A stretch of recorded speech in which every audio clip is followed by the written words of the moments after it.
तो रिफ्लेक्शन में क्या है कि रिफ्लेक्शन में बच्चे बहुत ज्यादा कंफ्यूज रहते हैं कि मिरर इमेज की क्या बात हो गई, कहां पे कैसे अलोंग एक्स एक्सिस देके अलोंग वाई एक्सिस देके किसके किधर, तो बहुत ज्यादा रकस क्रिएट हुआ तो हमें एक एग्जांपल से स्टार्ट करते हैं इस चीज को समझने के लिए। ए पॉइंट का कोऑर्डिनेट कितना हो जाएगा, एक्स कितना बेटा -6,7 है ना यहां से। तो यहां से अगर देखोगे और ये लाइन क्या है बेटा मेरे पास, ये रिफ्लेक्शन लाइन ऑफ रिफ्लेक्शन, ठीक है। लाइन ऑफ रिफ्लेक्शन हमें दिया हुआ है और यहां से इसकी डिस्टेंस देखोगे बेटा तो कितना है 3 यूनिट्स है, ठीक है। 3 यूनिट्स इसका डिस्टेंस है, 1 2 3 4 पे। और एग्जैक्टली जो इसका मिरर इमेज बनेगा वो भी कितना बनेगा 3 यूनिट्स नीचे। तो 3 यूनिट्स नीचे बनेगा तो ये अभी भी ये पॉइंट कितना होगा, अगर मैं इसका a डैश लिखूं यहाँ पे इसका रिफ्लेक्शन पॉइंट, तो यहाँ पे क्या जाएगा -6,1 हो जाएगा।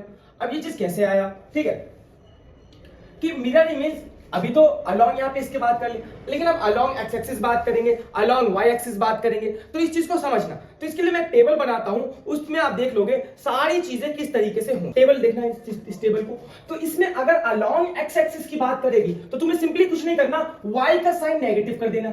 अलोंग अगर वाई एक्सिस की बात होगी तो एक्स का साइन नेगेटिव कर देना, और अगर y is equal to x negative होगा तो सिंपली दोनों कोऑर्डिनेट्स को क्या कर दोगे, माइनस कर दोगे। ये वाला केस इंपॉर्टेंट है, यहां पे थोड़ी कंफ्यूजन हो जाती है बच्चों को कि x is equal to a बोल दिया। जैसे इस वाले कंडीशन में यहां पे देखोगे तो y कहां पे कट आउट कर रहा है तो x के पैरेलल ये लाइन, ये रिफ्लेक्शन लाइन तो x के पैरेलल है, तो एक तरीके से है ये अलोंग, सॉरी x एक्सिस के अलोंग चल रहा है। तो x एक्सिस के अलोंग चलेगा तो x तो सेम था, चेंज कौन हुआ बेटा, y चेंज हुआ ना।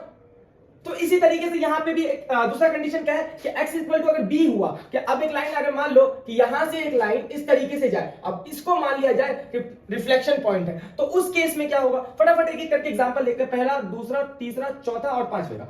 तो पहले का एग्जांपल अगर मैं देखूं, अगर मैंने लिखा 2,2 अलोंग x एक्सिस, तो इसमें इसका जो मिरर इमेज हो जाएगा वो क्या हो जाएगा, सिंपली 2, -2, ठीक है। दूसरे में देखा जाए तो अगर मैंने लिखा 4,2, तो इस केस में क्या हो जाएगा, y का कोऑर्डिनेट तो वैसे ही रहेगा, चेंज किसका हो जाएगा, x का कोऑर्डिनेट, तो कितना आ जाएगा 4, -2।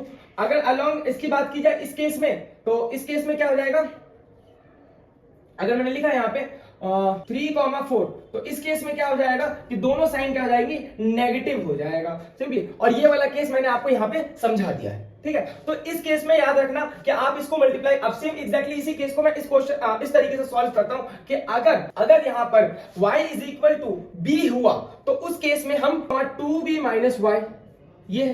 तो x कितना है मेरे पास इस कोऑर्डिनेट का, -6 की जगह 6 डाल दो, 2 into b, तो b कितना है बेटा 4 डाल दो, y कितना है मेरे पास 7 डाल दो, तो कितना आ जाएगा -6,8 - 7 that is equal to -6,1। Same है, इसका भी आंसर मेरे पास इतना ही आया था और यहाँ पे मेरे पास इसका भी आंसर मेरे पास उतना ही आया। तो ये पूरा का पूरा रिफ्लेक्शन का टॉपिक है, मैंने एक एक चीज डिटेल में बता दी है आप लोगों को कि कब कब क्या क्या होगा। ये 5 कंडीशन है, इतने ही कंडीशन इनफ है तुम लोगों के लिए क्लास 9th में। इससे ज्यादा बाहर क्वेश्चन तो आ जाए तो मुझे बोलना भाई, इससे बाहर क्वेश्चन नहीं आने वाला, ठीक है।